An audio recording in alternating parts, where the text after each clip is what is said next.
A situação da barragem é caótica, né? Isso quer dizer que ela já baixou 12,5 metros.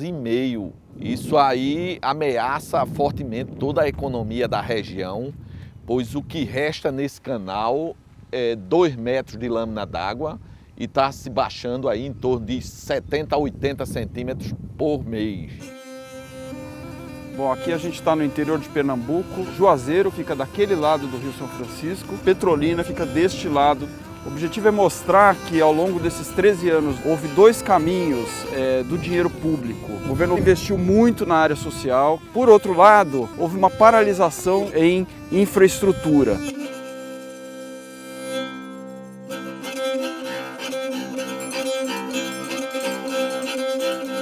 O sustentáculo de toda essa região, os empregos diretos e indiretos, em torno de 1 milhão de empregos na região, estão ameaçados por irresponsabilidade dos órgãos gerenciadores do Vale do São Francisco. A gente está a alguns quilômetros da barragem de Sobradinho, que fica naquela direção, e ele foi estressado ao longo dos últimos anos por uma política da presidente Dilma de baixar os preços da energia. A partir de agora, a conta de luz das famílias brasileiras vai ficar 18% mais barata.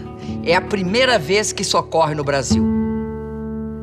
Com isso, o governo optou por produzir energia barata, energia hidroelétrica. Houve o esvaziamento desse lago, pois esse lago abastece as 3 maiores hidroelétricas da região Nordeste, do Vale do São Francisco, que é a hidroelétrica de Itaparica, Paulo Afonso e Xingó.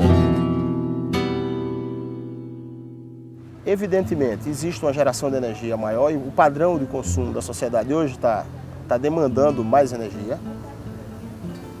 E existe na natureza secas que são cíclicas. A maior seca que havia acontecido foi em 2001, quando o lago chegou a aproximadamente 5,5%. Hoje ele está com 1,5%. No entanto, quando chegar no zero, as turbinas da Chesf serão paralisadas.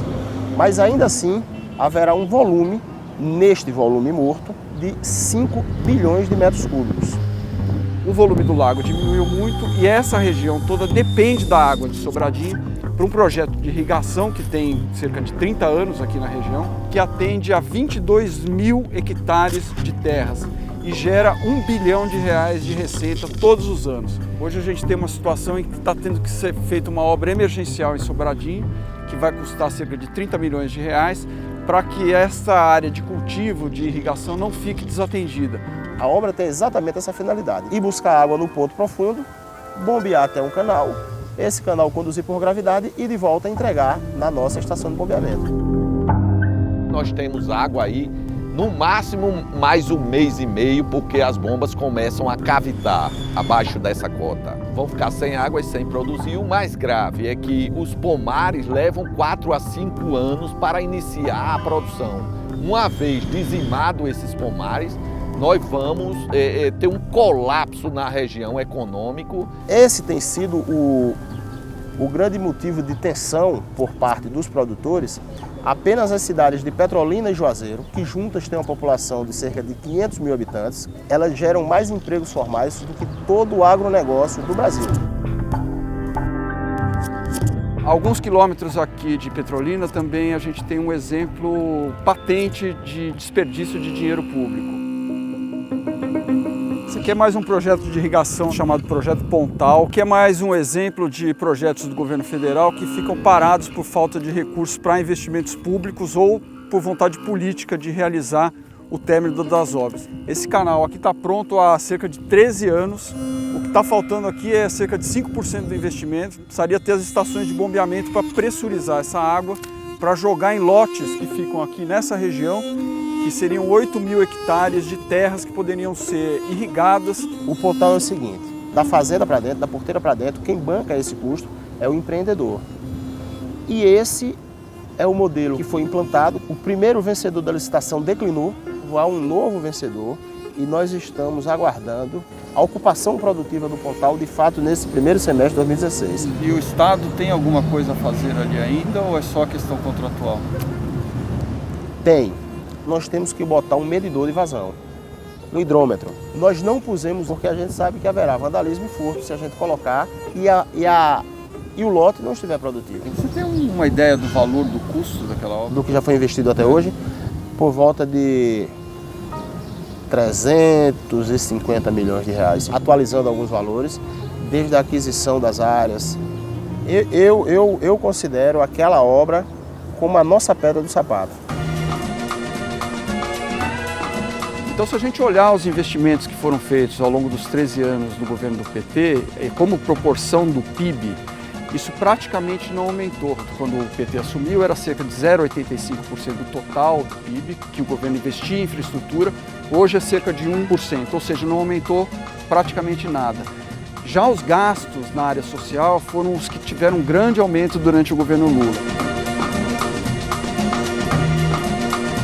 O que a gente vê hoje em Petrolina é uma situação, eu não vou dizer de igualdade social, mas sim de um avanço significativo.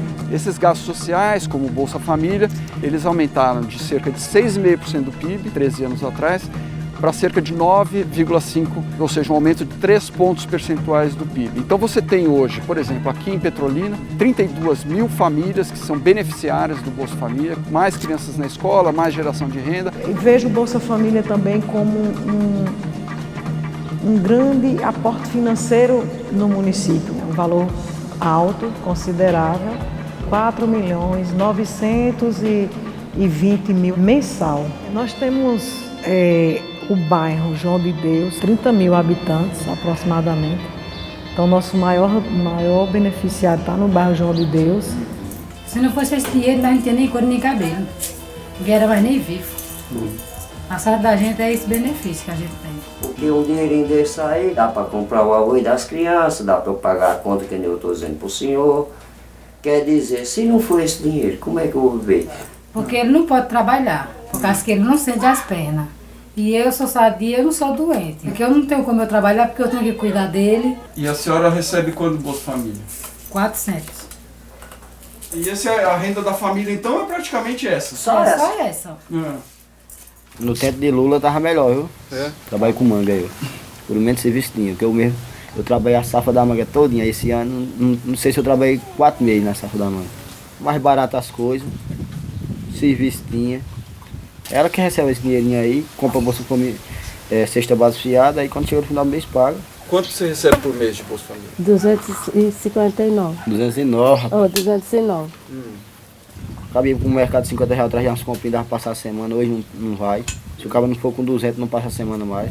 Mistura o cabo, é que nem eu falei a você ali, mistura se o cabo puder comer uma carcaça, o cabo come. Se não puder, come puro, com pimenta.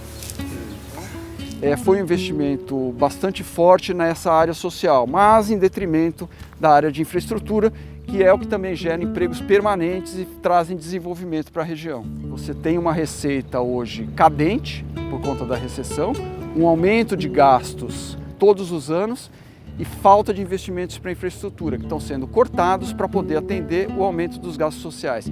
Esse é o grande nó que os últimos 13 anos causaram na economia brasileira, onde você tem compromissos sociais criados na Constituição de 1988 e outros criados ao longo dos últimos anos, que hoje têm que ser pagos, muitos deles reajustados pelo salário mínimo. Por outro lado, investimentos que deveriam crescer, que deveriam ser muito maiores do que 1% do PIB, e eles não aumentam. Se a economia brasileira estivesse crescendo 5% ao ano, por exemplo, como tudo isso é calculado como proporção do PIB, as duas coisas estariam aumentando sem problemas. Espero que em breve, até mesmo aqueles que foram contrários à redução da tarifa venham a concordar com o que eu estou dizendo. Aliás, neste novo Brasil, aqueles que são sempre do contra estão ficando para trás, pois nosso país avança sem retrocessos em meio a um mundo cheio de dificuldades.